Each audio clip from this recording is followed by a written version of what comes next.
다름이 아니라 어릴 때 겪었던 일을 재미삼아 꺼내보려고 해요. 물론 재미로만 들릴 이야기는 아닐 수도 있지만요. 글을 쓰게 된 건 요즘 상영 중인 영화 컨저링을 오늘 보고 왔는데 보는 내내 예전에 살던 집이 떠올라서 많은 생각을 했거든요. 어린 시절 가족들과 제가 죽을 고비를 수도 없이 넘기며 겨우 탈출했던 그 집 이야기를 해드리려 해요. 확실히 재미는 아닐 수도 있겠죠? 지금은 아무 문제 없이 잘 지내고 있고 주변 사람들에게는 괴담 하나 풀 듯 가볍게 자주 이야기했지만 그 집에 대해 이렇게 길게 글로 쓰는 건 처음이라 뒤죽박죽일 수도 있어요. 그래도 가족들과 기억을 더듬어 열심히 정리해 보았으니 이해해 주세요. 흐흐. 문제의 집터는 지금 아스팔트 도로가 되었어요. 뒤쪽에 철도가 놓이면서 방음벽 같은 것이 설치돼 집터 일부를 침범했지만 대부분은 그냥 아스팔트 길이 되었죠. 그 집이 사라진 탓에 이사한 뒤 한 번도 찾아가 보지 않았고 찾아가고 싶지도 않았고요. 그렇지만 지금도 생생히 기억나요. 집 구조라든가 어렴풋한 냄새 같은 것들까지요. 집은 여관 건물 맨 위층에 있었어요. 엄청 낡았지만 오래전엔 꽤 고급스러웠을 법한 그런 집이었죠.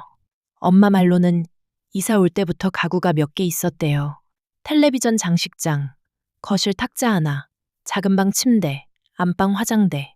주인 아줌마가 찜찜하면 버리라고 했지만 전부 나무로 된 고급스러운 가구라 그대로 두고 침대만 왠지 찜찜해서 버렸다고 하더라고요.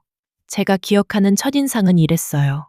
하루 종일 햇빛이 잘 안 들어 벽지에 곰팡이가 많았고 주택이라 바닥도 나무였는데 햇빛이 안 들다 보니 썩은 곳이 있었고 집 자체가 굉장히 낡았는데도 벌레 한 마리 없었다는 것. 심지어 여름인데 모기도 없었어요. 처음엔 무섭다기보단 마냥 신났어요. 그전엔 내 가족이 한 방에 잤다가 오빠와 제 방이 생긴 게 너무 기뻤거든요. 이상하게 그 집이 꼭 마음에 들기도 했고요. 그때 오빠는 12살, 저는 10살이었는데 엄마 아빠가 작은 방에 원래 있던 침대를 빼고 작은 침대 2개를 나란히 넣어주셨어요.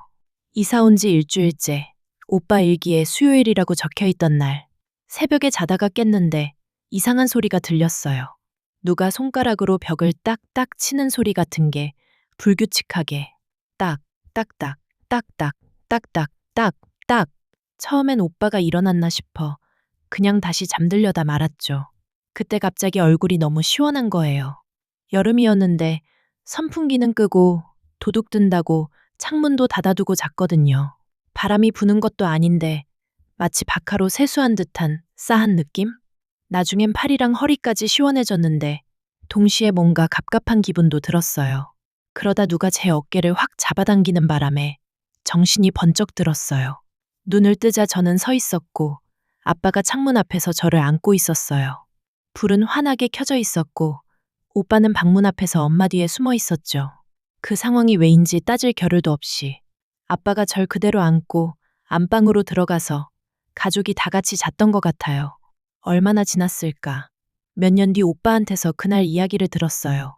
자다가 깼는데 제가 창문 앞에서 손가락으로 창문을 딱딱 치고 있더래요.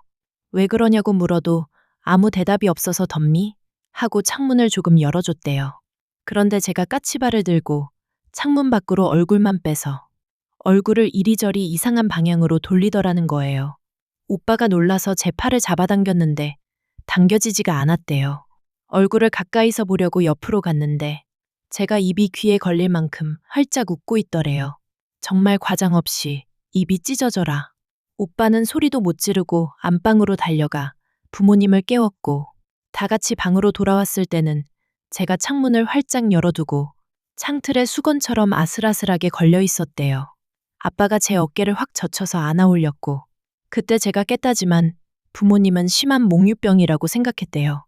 오빠는 그걸 일기에 적었다가 엄마 아빠가 그런 거 쓰지 말라고 해서 지웠대요. 그래서 그 날짜 일기에는 다른 내용만 적혀 있죠. 이후로 저는 몽유병 증세가 한 번도 없었어요. 그 일이 있고 또 일주일간은 집에서 갑자기 쿵 하는 소리, 물 흐르는 소리 같은 것밖에 없었어요. 우린 집이 낡아서 그렇겠지 하고 넘겼죠. 하지만 그 다음 주부터 일이 연달아 터지기 시작했습니다. 그 집에서 1년이 채 안 되는 동안 겪은 온갖 나쁜 일들, 좋은 일은 하나도 없었어요. 지금 가족들에게 물어보고 오빠 일기와 제 기억을 모아 정리 중인데 엄마 아빠는 뭐가 그리 대단하다고 글 쓰냐며 달갑지 않아 하세요. 그래도 오빠가 이것저것 많이 이야기해주고 부모님 몰래 오빠랑 제가 그 당시 적어둔 기록도 있으니 내일부터 틈날 때마다 계속 올려볼게요. 시간도 늦었고 저는 이만 자러 가보겠습니다.